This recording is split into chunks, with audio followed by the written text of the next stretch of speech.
Exercise 1.5 question number 8 third subdivision. First left hand side bracket குள்ள start பண்ணும்.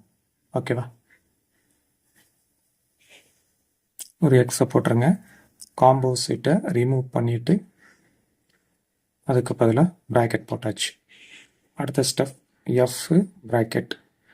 bracketக்குள்ள g of x இருக்கு. அதுக்கான answer x square. அது அப்படியே மேட்ச் ஆகும். நெக்ஸ்ட் ஸ்டெப் இந்த எஃப்ஐ ரிமூவ் பண்ணுவோம் சரியா. அப்போ எஃப்க்கான ரஃப் ஒர்க் எக்ஸ் மைனஸ் 4. அதில் இந்த எக்ஸை மட்டும் ரவுண்ட் பண்ணிடுங்க. இந்த ரவுண்டுக்குள்ளே தான் இந்த எக்ஸ் ஸ்கொயரை சப்ஸ்டியூட் பண்ண போகிறோம் ஓகேவா.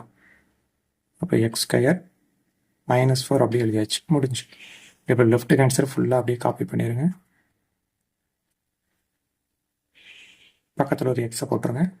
இந்த வெளியே இருக்கிற காம்போசிட்டை தான் ரிமூவ் பண்ணணும். உள்ளே இருக்கிறத ரிமூவ் பண்ணாதீங்க.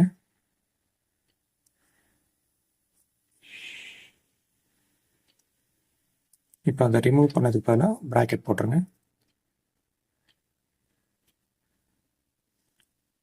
இந்த ஹெச் ஆஃப் எக்ஸை சப்ஸ்டியூட் பண்ணுவோம். அடுத்த ஸ்டெப் எஃப் காம்போசிட் ஜிக்கான ரஃப் ஒர்க் மேலே இருக்குது. எஃப் காம்போசிட் ஜிக்கான answer x square -4. Rough work எழுதுங்க. எக்ஸை மட்டும் ரவுண்ட் பண்ணுங்கள். அந்த ரவுண்டுக்குள்ளே ப்ராக்கெட் வழியாக சப்ஸ்டியூட் பண்ணிடுங்க. மேலே டிகிரி 2 இருக்குது. அடுத்ததாக -4 இருக்குது. லெஃப்ட் ஹேண்ட் சைடு ஆன்சர் முடிஞ்சது. இப்போ ரைட்டு ஹேண்ட் சைடு ஃபஸ்ட்டு ப்ராக்கெட்லேருந்து ஸ்டார்ட் பண்ணுங்கள். ப்ராக்கெட்டுக்குள்ளே ஜி காம்போசிட் ஹெச் இருக்குது.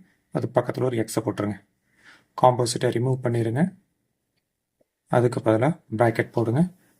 அடுத்த ஸ்டெப் ஜி ப்ராக்கெட். அதுக்குள்ளே சப்ஸ்டியூட் பண்ணுவோம் ஹெச் ஆஃப் எக்ஸோட வேல்யூவை. ஓகே, நெக்ஸ்ட்டு ஜியை ரிமூவ் பண்ண போகிறேன். ஜிக்கான ரஃப் ஒர்க் எக்ஸ் ஸ்கொயர். இதில் எக்ஸை மட்டும் ரவுண்ட் பண்ணுங்கள். இந்த ரவுண்டுக்குள்ளே தான் இதை சப்ஸ்டியூட் பண்ண போகிறேன். The whole square. Okay, next right hand side அப்படியே பார்த்து எழுதுகிறேன்.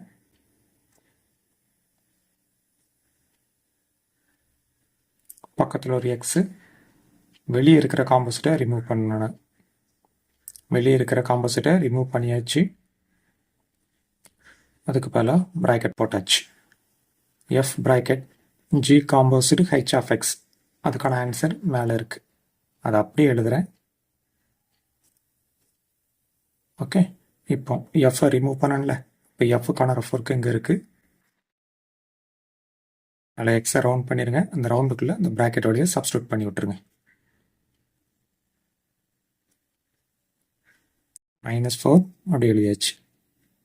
லெஃப்ட் ஹேண்ட் சைடு ஆன்சரும் ரைட்டு ஹேண்ட் சைடு ஆன்சரும் சேமாக மேட்ச் ஆகிருக்கும் ஓகேவா. லாஸ்ட்டாக இதை அப்படியே எழுதிடுங்க. அதை தான் ப்ரூவ் பண்ண சொல்லியிருக்காங்க. லெஃப்ட் ரைட்டு ஈக்குவல் அப்படிங்கிறதுனால அந்த ரூலை அப்படியே எழுதிடலாம்.